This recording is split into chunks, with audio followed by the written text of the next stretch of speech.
And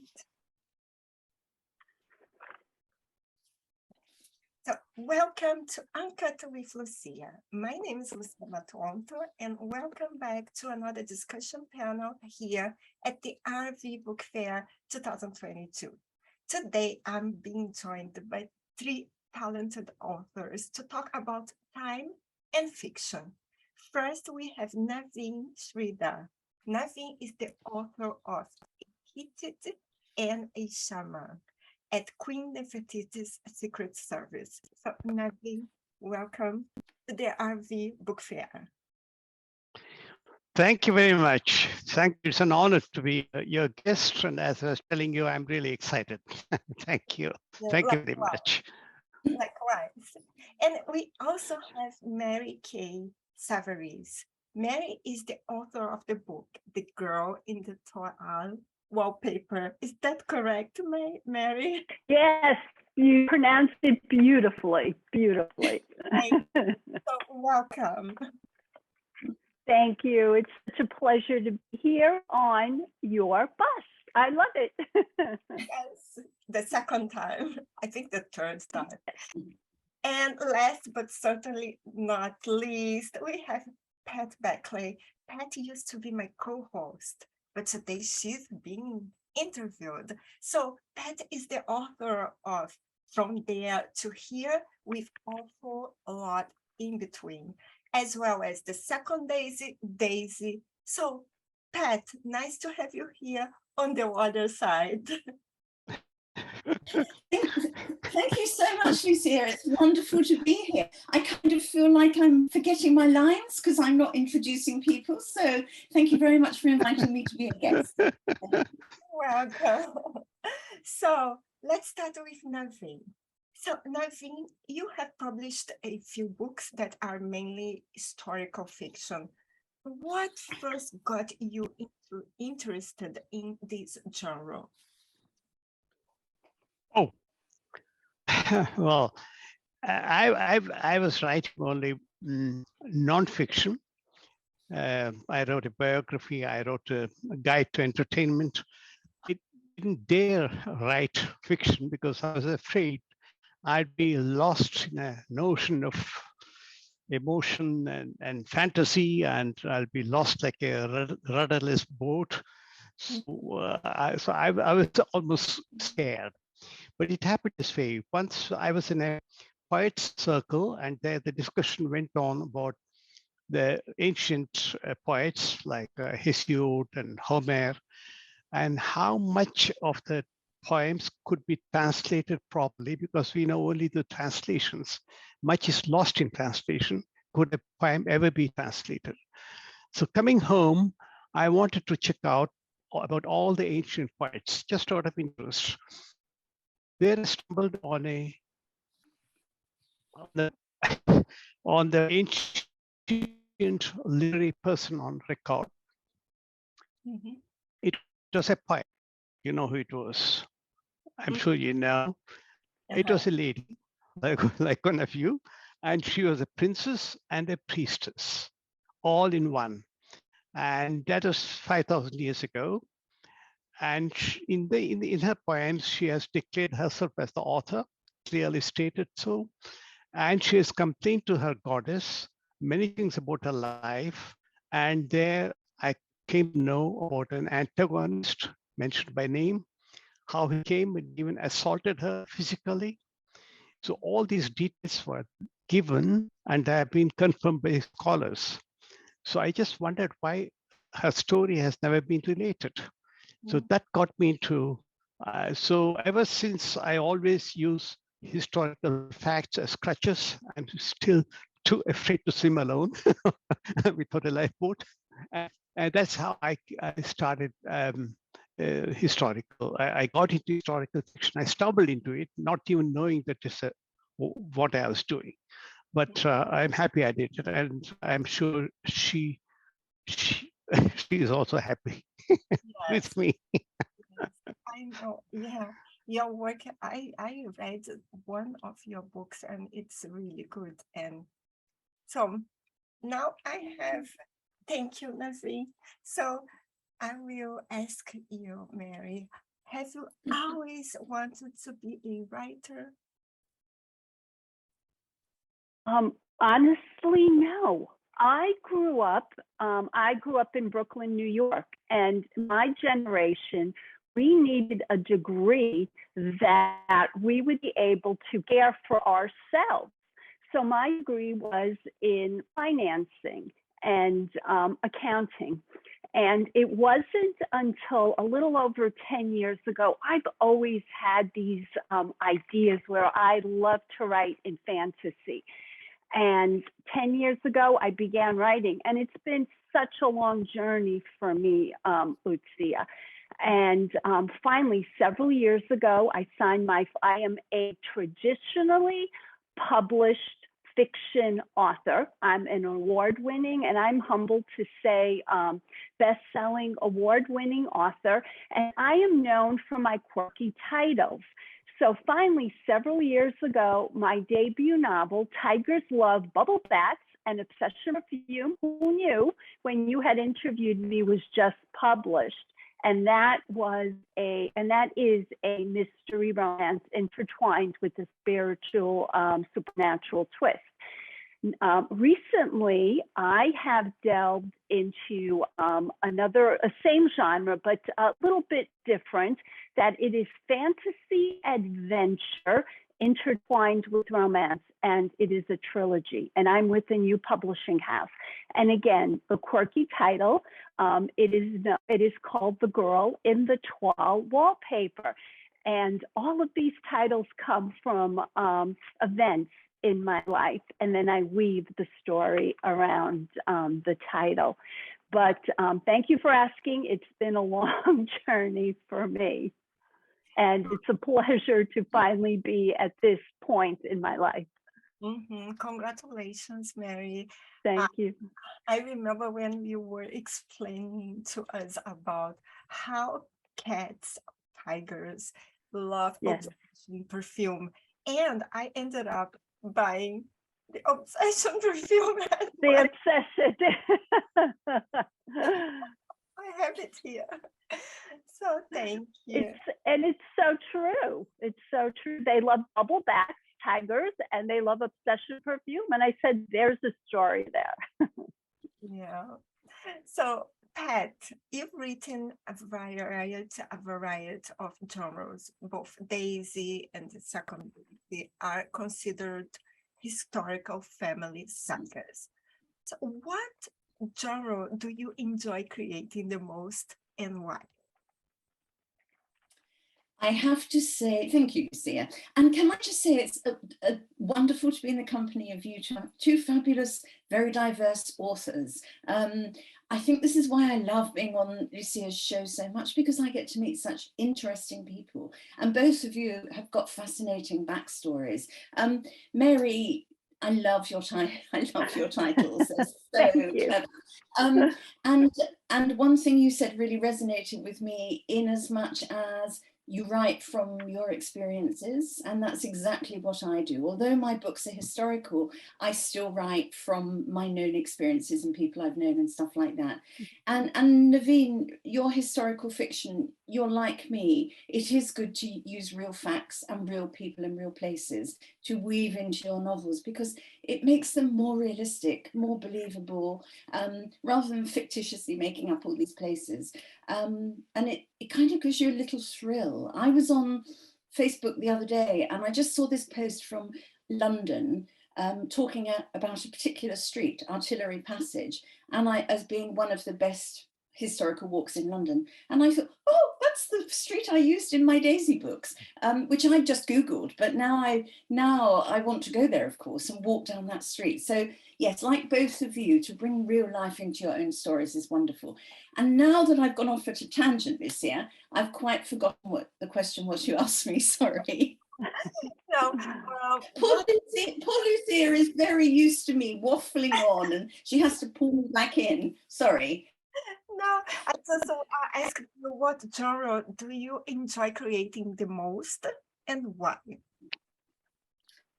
Okay, yes, I love creating historical fiction. The first book I wrote, Daisy, was historical fiction, and it just came to me in lockdown from nowhere, from up there, I guess. And I realized that I loved doing research.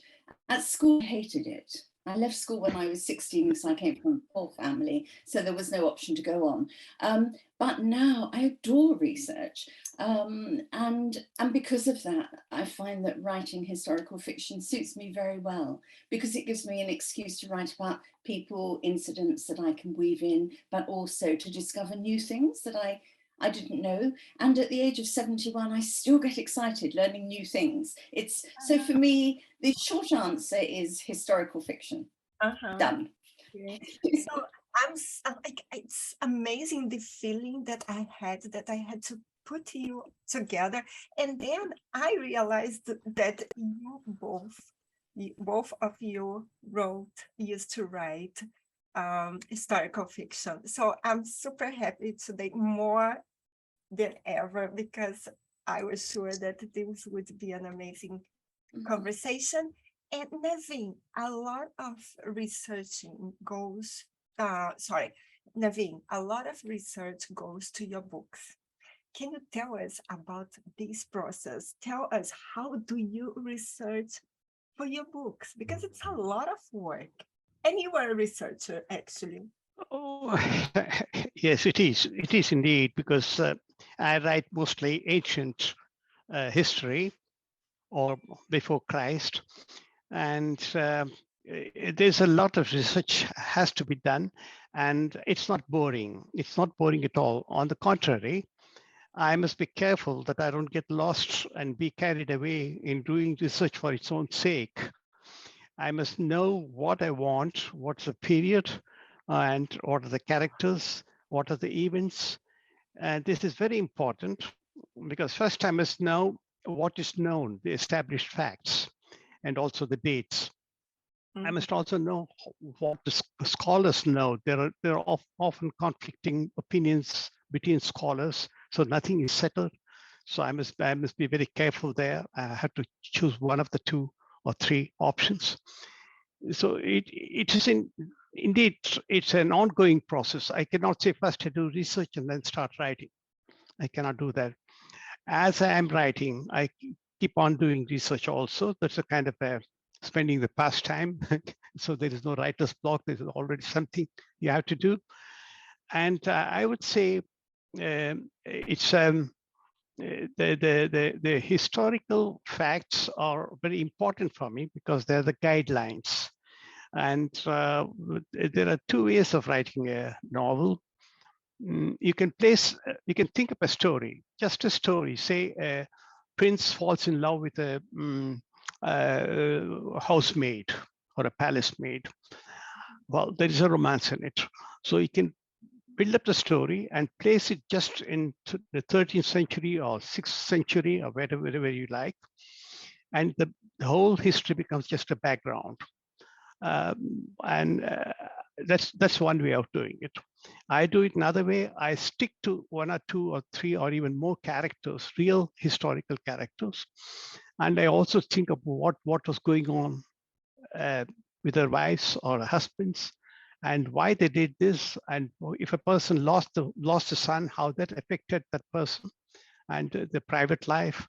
So I go into that, and there I can get a lot of, I can develop my fantasy, because I must say, in historical fiction, you notice it's the same kind of people, the same emotions as today. So there you start creating your own, you have enough play for your fantasy. That's the best way to do it. That's how I do it. But there are people who are of different opinions, so there is no one way of doing it. Yeah, there is no way, just one way to do.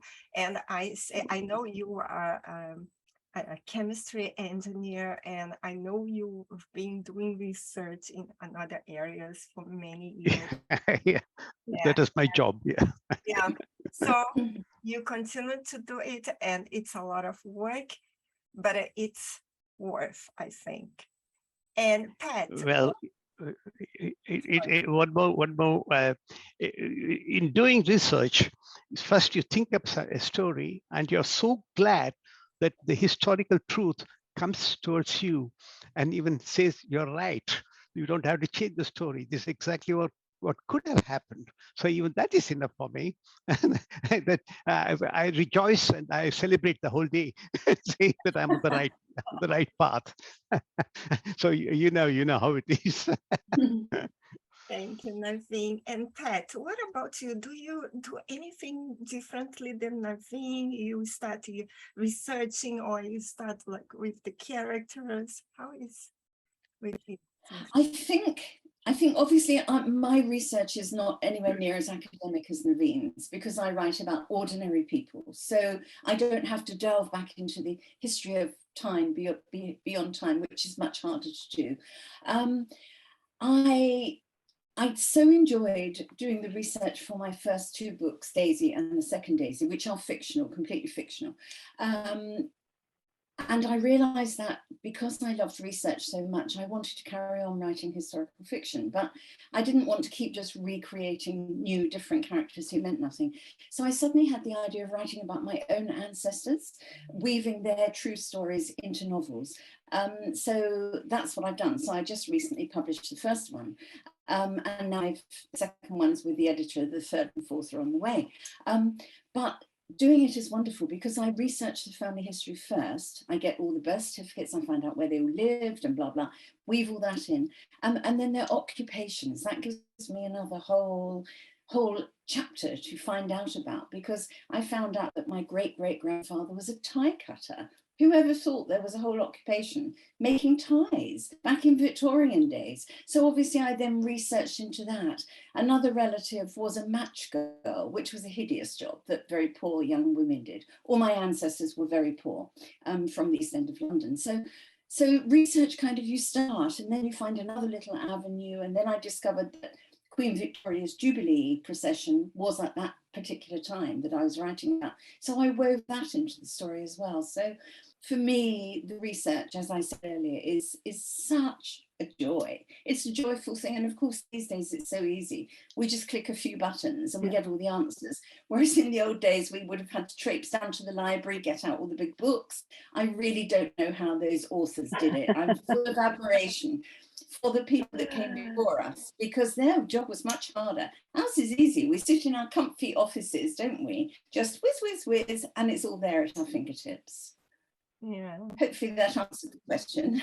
Yes, you answered. Thank you, Pat. And Mary, your main character is Tyler. Am I correct? Yes. Okay. So one of the main characters. Yes. The main character. So I know I'm super excited about it. So Tyler gets trapped into the wallpaper of time.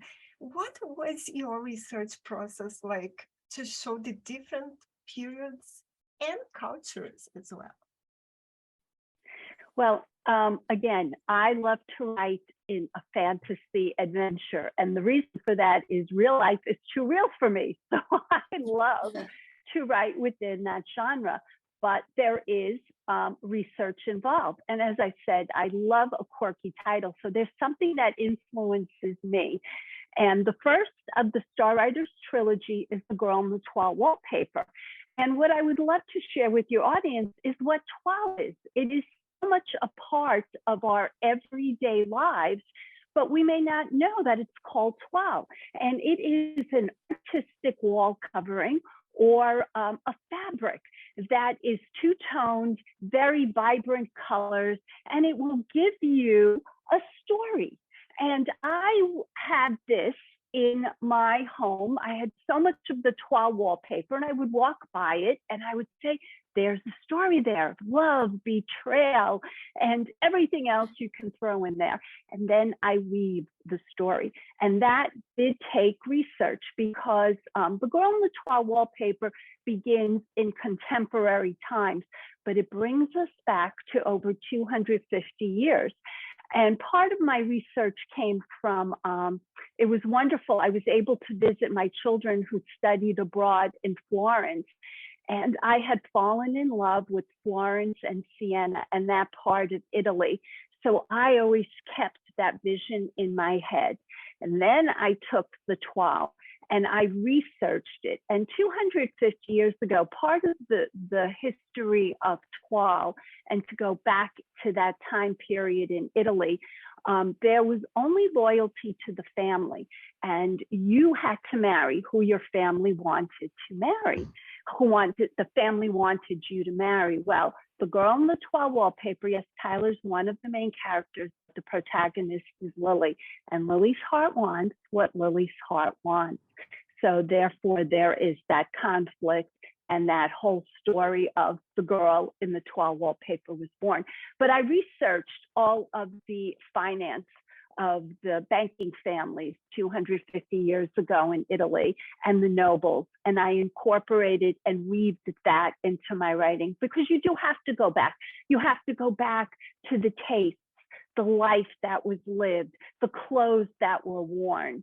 So even though I use my imagination and it's fantasy, you still have to go back to that period in time and that part of the world and do your research. And it's fun. As you said, Pat, it's so much fun and invigorating. Wow, thank you, Mary. You are doing, wow, that's amazing that you have to research so much. And how long does it take for you to write a book, for example, Pat? How long does it took you, for example, did it take you to write, for example, Daisy? Well, Daisy just came about. That was my first book, came quite by chance because we went into lockdown.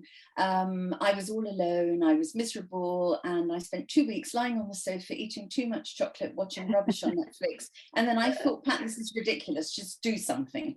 Why don't you write a book? So the idea just came to me. I sat down day and night for 2 weeks, I barely slept, and wrote the book in 2 weeks. Obviously then I had to edit it and stuff, but it was very fast, and I am quite a fast writer. When I apply myself, a lot of the time I get very distracted and it takes me longer, but I would say generally with all my other books, I've done 5 now, I would say a month is about my time.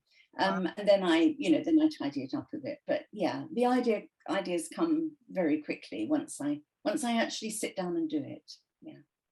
And thank you, Pat. And Naveen, how long does it take you to, like, normal to write a book? For example, your new book. How long did it take you? You're talking to me now, yeah? Yes, Naveen. So. Yeah. The last book, the previous one, I took only about 1 year, and the other book I needed 5 years. Wow. It depends. It depends what you're doing, because the 5 years that was I had. Well, my wife passed away. Then I left the place. I sold off my home. So all these interfering matters also prolonged the whole process. But usually, I would say I need at least 1 to 2 years from the very first letter or the very first page to publication. That's the time I need. There are other people who can do it faster. I do admire that, but I'm perhaps slow in deliberation and enjoy the the research and comparison and correction and that sort of stuff. That's the time I need. Yeah. For fiction. Yeah. Of course, for non-fiction, it's quicker. It's quicker because I'm on solid ground. I'm not afraid. I know what I'm talking about. In fiction, I don't know what I'm talking about.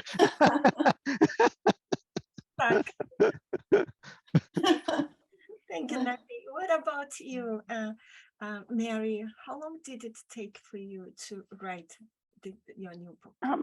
The Girl. For me, from my idea, the concept, to when I am submitting it to my publisher, it's probably, and I only write in fiction, it takes me anywhere from 10 months to a year.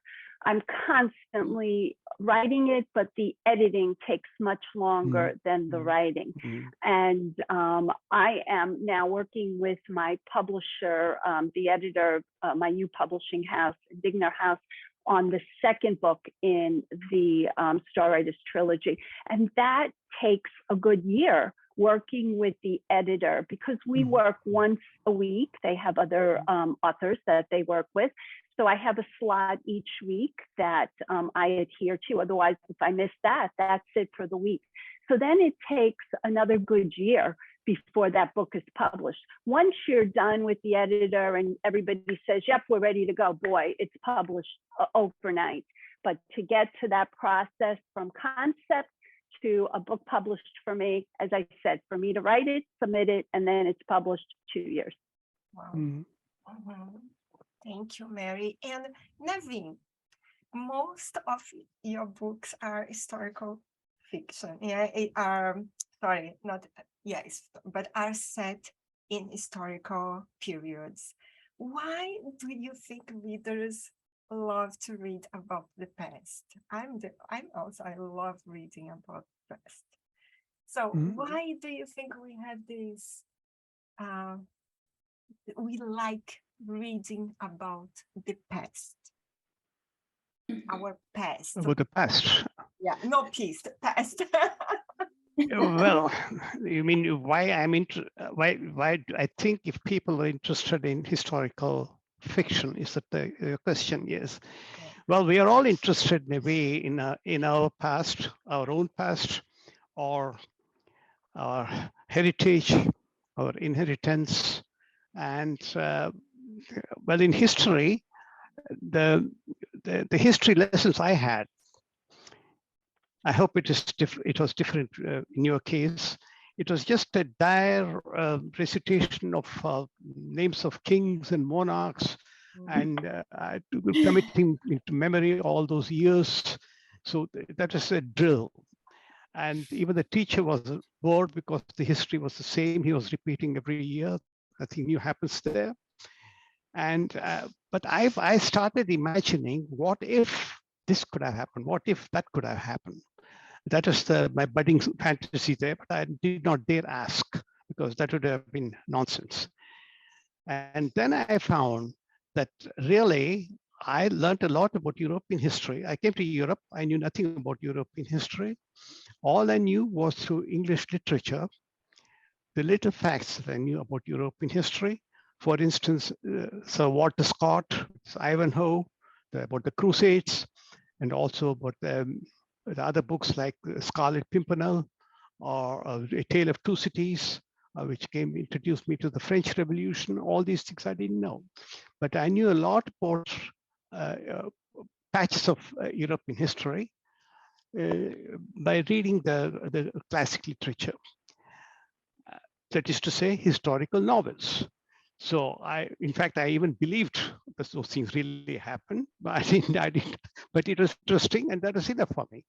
And that gave me a real insight into, having come to Europe, I was not lost. And I'll give you an example. I was a young adult, about 17 years old. And a friend of mine suggested to me to read a book called The Egyptian, also known as Sinuhe the Egyptian. It was one of the first historical novels on Egypt, I presume. Anyway, it was very popular. And I read it. And I was introduced to Egypt, ancient Egypt. And the author, it was Valtari, he's from Finland. And he had put a story about a young man growing up there in the middle of Egypt. They were all the characters were all created by him, but still, he explained to us how the life was going on, in what the belief was, what the fears they had, and the floods from the Nile River, and all these things. And really, that converted me to historical fiction, I would say. And ever since, I was hankering to write books like him. Mm-hmm. Yeah, it's fantastic. I also love reading, not writing, but reading about the past. And I think people should learn more about the past, our past, and try to not make it's a very easy way of learning about the Mayas or about the Chinese or the Japanese. It's a very easy way to pick up a book a good novel about the times, believe all that he writes. That doesn't matter. But you're introduced into the country's culture. That's it. Thank you, Naveen. And Pat, Daisy. I read Daisy too. So Daisy is not set in the current day. However, most, if not all, of the themes brought up still apply to today. How has the present influenced your story? Okay, right. Well, first, and I'm going to go off a slight tangent again. I apologize in advance. I just want to say, Naveen, it was fascinating listening to you because you echo my experiences. Like as a child, I read all these old classics too. And I was just this little tiny girl in this little rural English village, knew nothing of the world. But through my reading of those kind of books that you talked about, I too, it gave me a broader insight, which the lessons at school squashed completely, because as you said, they were so boring. I didn't want to learn which king came after another and how many wives Henry beheaded. Well, I quite enjoyed that bit, I suppose, but basically it wasn't really very interesting. But like you, it gave me that appetite without me realizing as a child. So once I started becoming an author and researching for myself, it opened that world up hugely and made me realize how much that early reading had benefited me, which is why I think it's so important. If, like Mary, you can introduce children to books in a fun way, and gradually it just expands their world. Anyway, to go back to my question, which was about Daisy and the themes. It touches it's a very gentle saga. It touches on quite tricky subjects such as rape and slavery, racism, bullying, that kind of thing, as well as it is very heavy on love and whatever, not romantic love, but the love between friends and family. And I guess, I mean, the book really wrote itself. Once I started, I had a very basic idea, which changed because my characters wouldn't do as I told them to. They just decided to do whatever they wanted, and I had to kind of go along and suddenly research all this stuff that they wanted to do. But I guess I feel very strongly as a person that we're all born equal, regardless of where we're born in the world, what colour, what race, whatever, whether we're rich or poor. And so I've woven that theme without realising it into all my books in some way or another, because that's my underlying belief, I guess. And so I think for Daisy, it was easy to pull those threads together because although technically slavery is no longer, we all know that's not strictly true, and racism and bullying, they're all still current issues. So by weaving them in a historical way, people read them and then often write to me and say, oh, I just really loved that you referred to this or this or this, but in a very gentle way. You know, I'm not, hopefully not being preachy about it. I'm just weaving it into the story because it's life, isn't it? I mean, I look at the life my ancestors had, particularly the women who, because they were poor, they had very hard lives. But they still retained that kind of, I don't know, that personal dignity. They may have had horrible clothes, they may have had not much food, horrible jobs, but they still were quite dignified. And that's what I'm trying to bring into my books. And I just now think if those women, my ancestors, could see the lives that we women live, how proud they would be that we've actually, you know, we've grown from their awful times. We've become, anyway, I will stop preaching now. Over. Thank you, Pat. Yeah, your book is very realistic.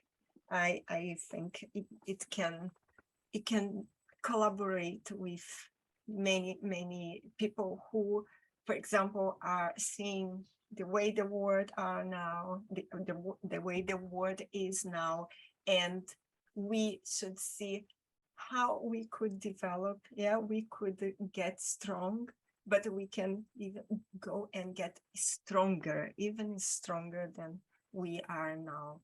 And yes, thank you. So, Mary, your book is loosely inspired by Alice in Wonderland. And you know, I just love, and I used to be called Alice in Wonderland. I was in my own word. And so what is your writing process like, especially when writing for young adults? As you had mentioned, Lucia, that inspiration. So we don't even realize it, but through our years, as we do develop, we're influenced by these wonderful classics in our lives. And then Alice in Wonderland or A Wrinkle in Time. And I was influenced so much by the fantasy adventure and the journey that it took you on. And I think that's very much how my writing process begins. I have a concept where I want to take you on a journey that transcends time and space. And I want to put you somewhere else than where you are. And and as an author, one of the things that we do as authors is we extend to our readers the fact that they become part of the characters through our writing. So that has always been such an influence for me and inspired. And especially when these wonderful classics hit the movie screen, that to me, I could sit there for hours and watch fantasy adventure. I mean, I do love romance, but I have to say fantasy adventure intertwined with romance, yeah. That's my absolute wonderful escape from reality. But that's my writing process, to come up with a concept to then weave. I know you're going to be asking about characters, but that's number one. Something excites me about an adventure where I'm influenced for the title, and the title, I develop a concept, the story, where a general idea of where I want this story to go. And then it just takes off on its own. And I think that's what I love the most about being an author, because I have a general idea of where I want to take it. And as I continue writing, it takes me on a journey. And that's what gives me such incredible passion as an author. And to give that to my readers is to give them this nice fantasy adventure, take them out of reality, bring them on their own journey. Mm-hmm. It's like you start writing the book, but you don't know what is going on. So it was like a journey, and then to the path. Yes, it swerves. That my path is never a straight path. This is my path of writing. Mm-hmm. And sometimes it goes whoop all the way that way, but that's what I love. Mm-hmm. Thank you, Mary. And now we are going to talk about characters. Mm-hmm. So, Naveen, your stories involve so many different characters. What was your inspiration for them? Oh, the characters. Well, that's a very good question. That means I'll try to give you a proper answer. The characters are already there when I think of a story. At least the protagonist, I know who it is, who it's going to be. It really changes. And also the antagonists. So these are all two persons, usually in my case at least, they're real characters. They were there, they lived there, and there are certain qualities known historically. Now, but also the subsidiary characters are also very important. And I think I come up as I write a story, as I keep on writing, they are created because there are certain emotions, certain their wants and needs and their fears, all these come up. And so there I had to take that into consideration. I feel I'm like an entrepreneur, a boss, heeding to their wishes also about what they have to contribute. The situation for us authors is something like this. I always thought of the say movie director. A movie director, he makes a movie, but he has in his hand the screenplay. There's a screenwriter who has written the dialogues. Then he has the actors, and he has to tell the actors how to create a character, how to play that character. And so he has got different players and he has to command all of them. As an author, I'm all this rolled into the same one person. I'm the writer, screenwriter, I'm the actor, and I'm also the character, and I'm also the director.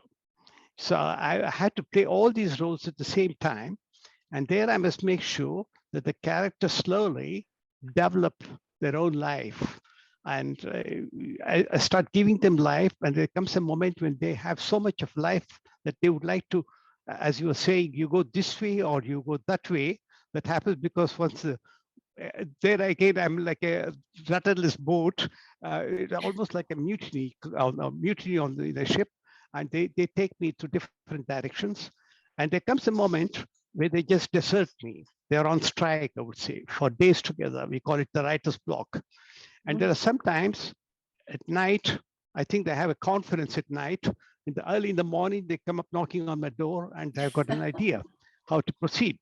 I'm quite sure that I'm putting it in a humorous way, but this happens to all of us. We call it the brainstorming, we call it the brain wave, or something like that, because you're dealing with the characters. It becomes a team. It's something like a sports coach and his team on the field.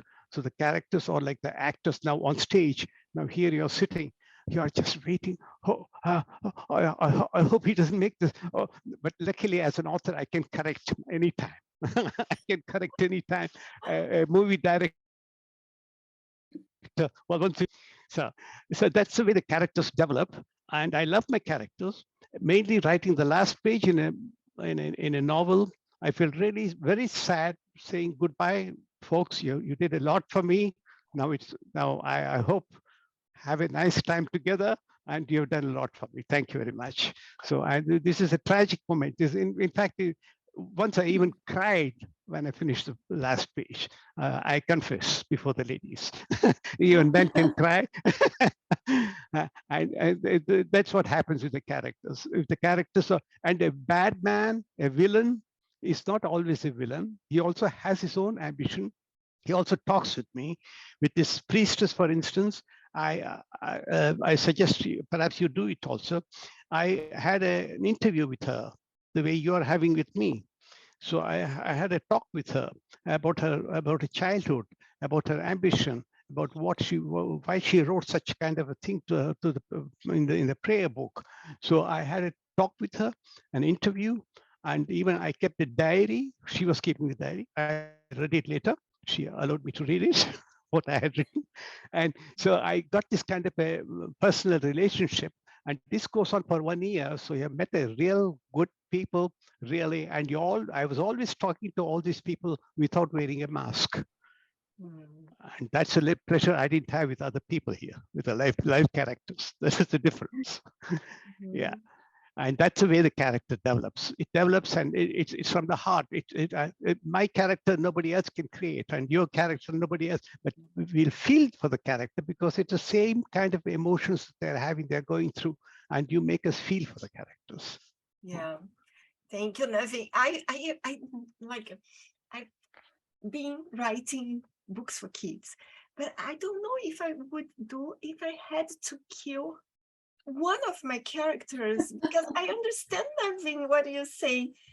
I absolutely love them. Like, I still love Zoe the crab, which I wrote and I feel like so attached to her. Yeah, that's it. It's hard. It's hard. It's hard. So, Pat, are you attached to Daisy? How was Daisy born? Please tell us about this book.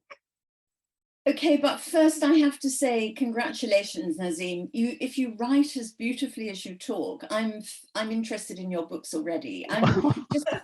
You're a man after my own heart. In fact, watching us all on screen, I realize that each one of the four of us, all use our hands in a very expressive way. And I just love that. It means you're my kind of people. You're my tribe, which is wonderful. But thank you for that. I thoroughly enjoyed listening to you. Yeah, I'm like you. I'm passionate about my characters. I mean, 5 minutes ago, they didn't even exist. And then suddenly I've woven, like Daisy, I wove this little girl who was born illegitimately, who then became the character right throughout the book. And when I when I reread the book, I realized that I'd woven her character and the other characters around people I knew. So one person wasn't necessarily one person. It was just a lot of characteristics drawn from different people to form my new characters. And like you, Naveen, when I finished the Daisy, I just was so distraught because I thought, oh, these people have all gone from my lives. This is just awful.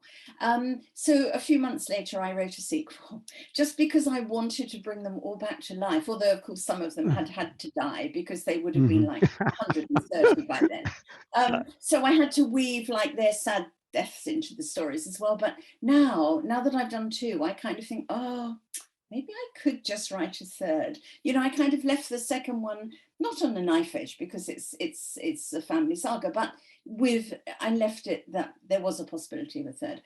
And I think that's why I'm enjoying writing the new Ancestor series, because although they're based on real people, I still have to form characters. And I've realized that's what I love doing most.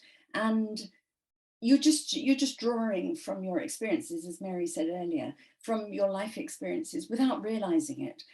But I was talking to my daughter recently, she's 28. And I said, oh, darling, do you remember when Theo did this? And she looked me in the eye and she said, Mum, I don't know your characters as well as you do. It was so funny because to me they are real people, and so I assumed that to her they would be real people, and of course they're not. She's read my book once, put it down, and she's forgotten. She probably doesn't know who Theo is. So yeah, I'm exactly the same as you, Naveen, and probably you, Mary, and I know as Lucia too. We put ourselves into our books. Totally. Yeah. And you wrote Daisy 1, the first Daisy, and the second Daisy and the second Daisy.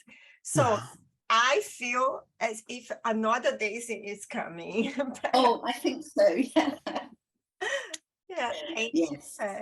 So Mary, what about your characters? And actually, someone is falling down. I can see from on your book cover that this is the girl in the Toile wallpaper. This is Toile, and this is the girl falling into the Toile wallpaper. Oh, that's good. Wow. Okay, I can't. I have to read the book to know why she's falling. But how did you come up with the idea of your characters? Actually, what about them? How do you come up with them? Pat and Naveen, I loved listening to you, and I realize as authors, you are so passionate about your writing because of the way, not only the other things you've talked about, but your characters. And when you said you become so sad, Naveen, at the end, when you finish writing your manuscript, I'm that way too. I am depressed for weeks after I finish writing a manuscript until I begin a new manuscript and the joy of the characters and all the other creations that go into it. But characters, numero uno, the most important thing, and I think the hardest thing to develop. And we live our characters. Yeah. I do in my head. Some people may act them out, but I kind of don't do that. My family would think I was nuts or something. But within my head, I live who they are. I write, but I've always carried a book the last over a decade where I write down interesting characters, people I see or something that influences me. And I think that's a character I can use someday. And I pull that character out and then I develop the character. But yes, characters are so very important and you have to develop them. And that means emotionally, what they wear, right? What they eat, what they feel, because then you know how they experience each scene and what you expect from your character. So there's quite a lot involved, but you fall in love with your characters. It's amazing to us as authors. They're real people in our heads. So Yeah. And this is so amazing. Like, I'm not egocentric, but I feel like as if I'm God. So I have the power to create. If I want, she will eat now. She's going to change her clothes now. She's going out. So Yeah. yes, it's beautiful. And thank you, Mary. So Naveen, we are going to talk about readers. So what do you hope your readers take away from your books? Hmm. Well, for one, I would say the my books are, for instance, a book is on 50 years ago in Germany, recent history, and all the way up to 5,000 years back in Mesopotamia. So my books cover all this from 50 years to 5,000 years. So I could call it a kind of a time machine or time travel, to which I invite the readers and I accompany them and I introduce them to the kind of culture and what is going on there, and I show them it's the same human aspects and basic instincts that guide the history. We say history repeats itself. The events may not repeat themselves in the same order, but it's the same motivation that all, whether it's a warrior or a king or a monarch or even a commoner, they have the same ambition, hope, fear, and jealousy. And these things are operative in any age, in any country, any nation. That's something that's common. So you will notice that when you read the books, and that's one thing that's common. But what is not common is what was available for them, what was possible for them. And another major point I make in these books is we talk of history. It need not be always only his story. It's also her story. And this is overlooked. And women have also done a lot in history. As I said about the priestess, the other one is about an Egyptian queen, and also commoners.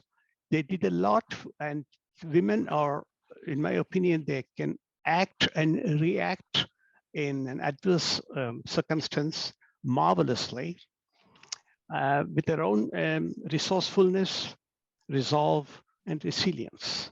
And that's the point that I make that runs as a kind of a common thread through all the books.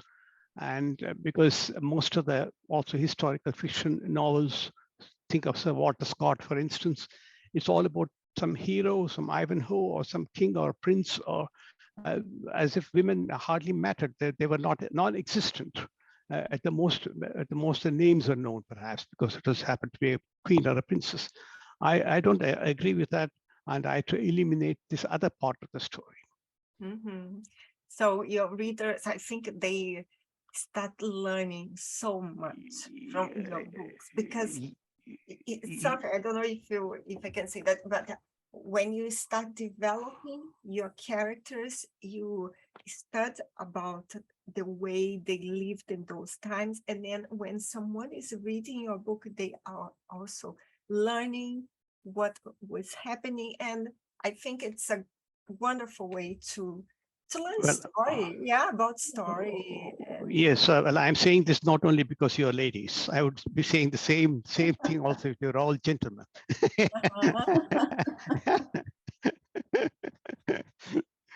Thank you, Nazim. And Pat, what about you? What do you expect your readers take away from your books?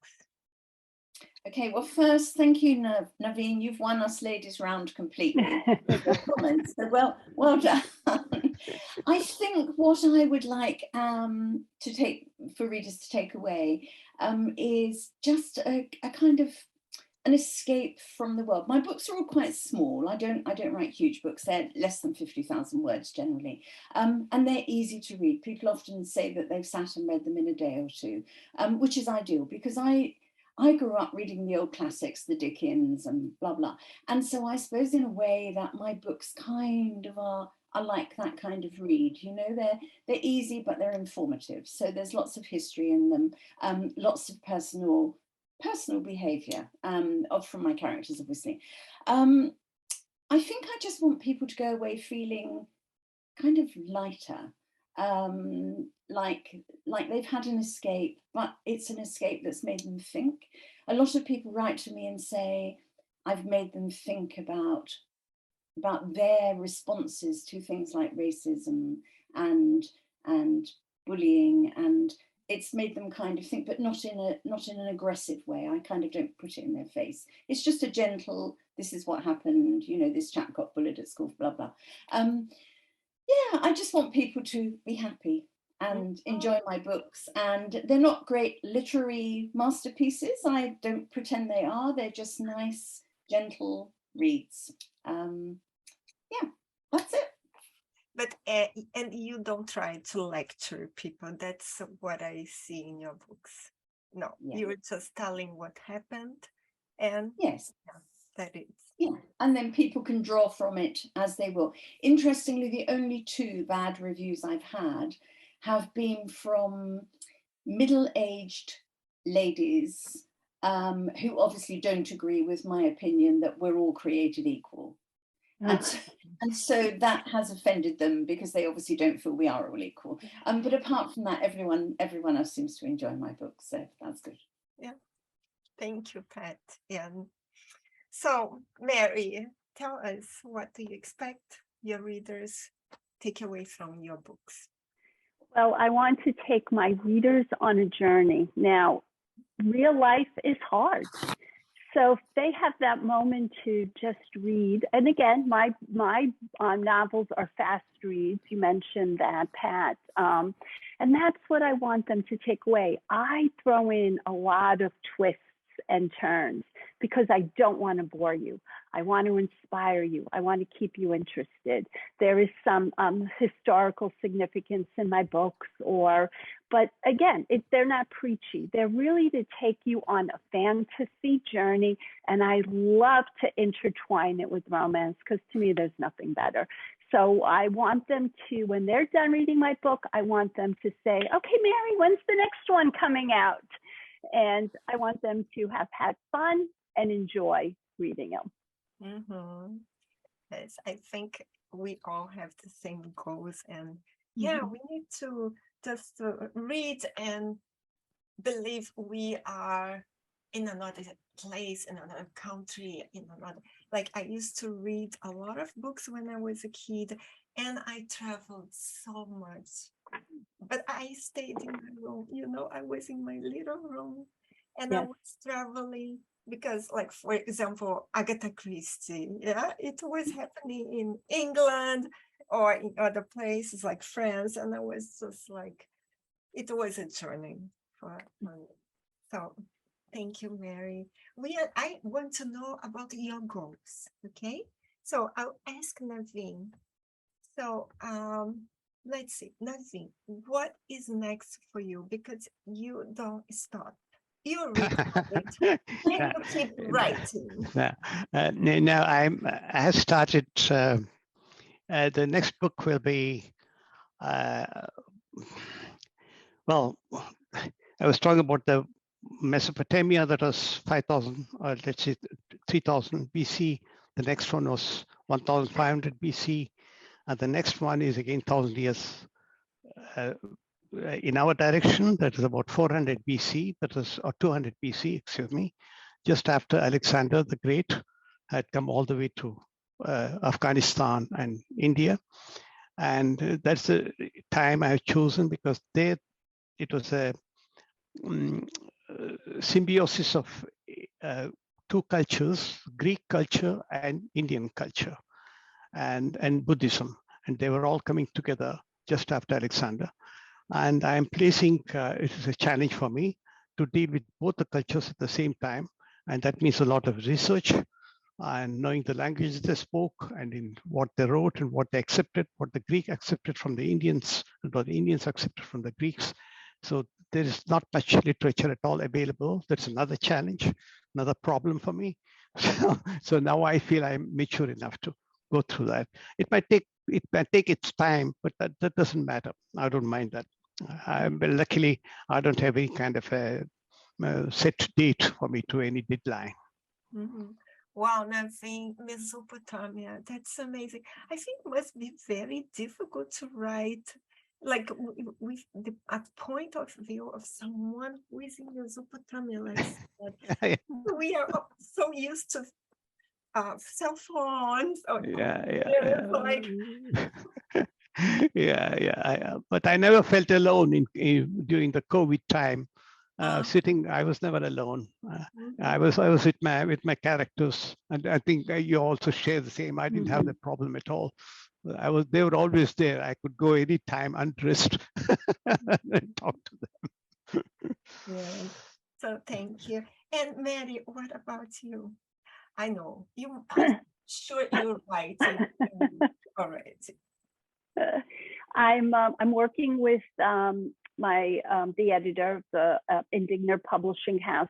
So the second book in the Star Writers trilogy will be out at the end of the year. So it's not officially titled yet. Otherwise, I'd love to share the title. And I'm working on the third installment of the Star Writers trilogy, but I'm only like maybe a halfway through that. And because with my reviews, I've reached young adults and older. So I started a new website, the Star Writers Trilogy, where I hope to tap into the younger. And the characters will be there, and any contests or short story writing. So I hope to inspire them that way with the Star Writers Trilogy website. Mm-hmm. Thank you. And is this title going to be a quirky title? Yes, it'll be a quirky title, sure. Everything. To me, that's so much fun. So let me know as soon as you have it. Okay. And Pat, what about you? Are you working on anything? You're always working in something, so let us know. I am. Well, as you know, I've done historical fiction, and I'm working on the rest in my Ancestors series. So the next book is already with my editor, and the third and fourth are well underway. And I've got numerous ideas for offshoots. You know, once you find characters, you can just make up lots of stories. Recently I published a travel memoir. I'd already published my autobiography, but then I was at an author conference, and there was this very attractive young man, a travel writer, talking. And I thought, I could do that. I could write a travel memoir. I've had some great travel. So I came off and whizzed that off. But having done that, it's now made me realize that I love writing nonfiction as well. Particularly things from obviously my own experiences. So that's something that I've got 2 more nonfiction books on the back burner as well. But my most exciting thing currently is my the RV anthology, which I'm sure you've heard about. Lucia very kindly let me write a few stories for that, short stories, and also contribute to her new e-magazine, which I'm sure again you all know about, which is fascinating. And I have to say publicly, it's a wonderful magazine, Lucy. So professional, so slick. I'm very impressed. So I'll be delighted to be contributing more, hopefully, in the future, as long as you let me. So that's it. I just think how, for myself, and I'm sure I speak for all of you, how blessed we are to have become authors. Because for me personally, it's changed my life. 4 years ago, my husband of 26 years dumped me unannounced. And obviously, you know, I lost everything and stuff like that. So it's been a hard time. And then 2 years ago, I discovered writing, and that's it. I'm a whole new person.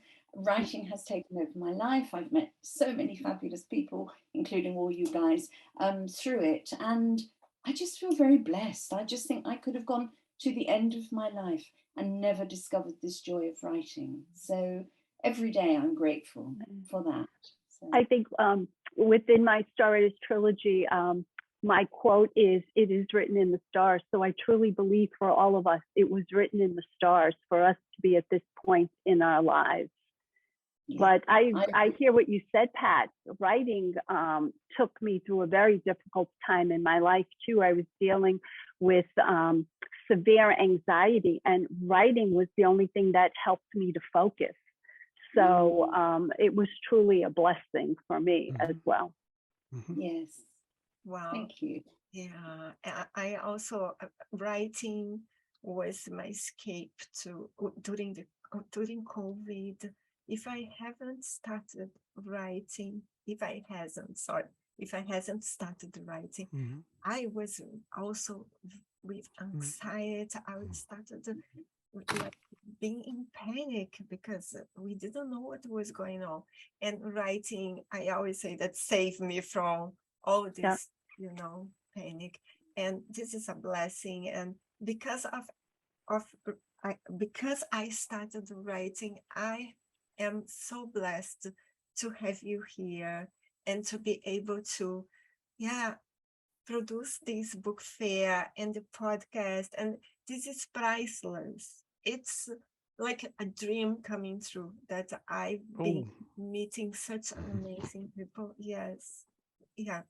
I'm very blessed. And it's all because of I started writing.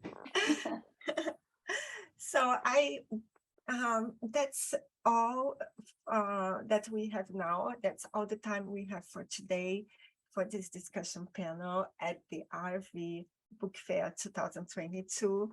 And I would like to thank our fantastic guests for joining us today. Naveen directly from Germany, Mary directly from the US, Florida, which I love, and Pat directly from New Zealand. Thank you so much. Thank you. Yes. Thank you. Yes. Thank you. Thank you, dear. Thank you. you. Yeah, and we will have all other information will be on the Relatable Voice magazine. You will be featured there in this special edition, and also all the information about you will be on the website. So for sure, people will be contacting or will be learning about your work. Thank you. Thank you. So thank you for watching. It's always stepping stones. So thank you very much for the opportunity.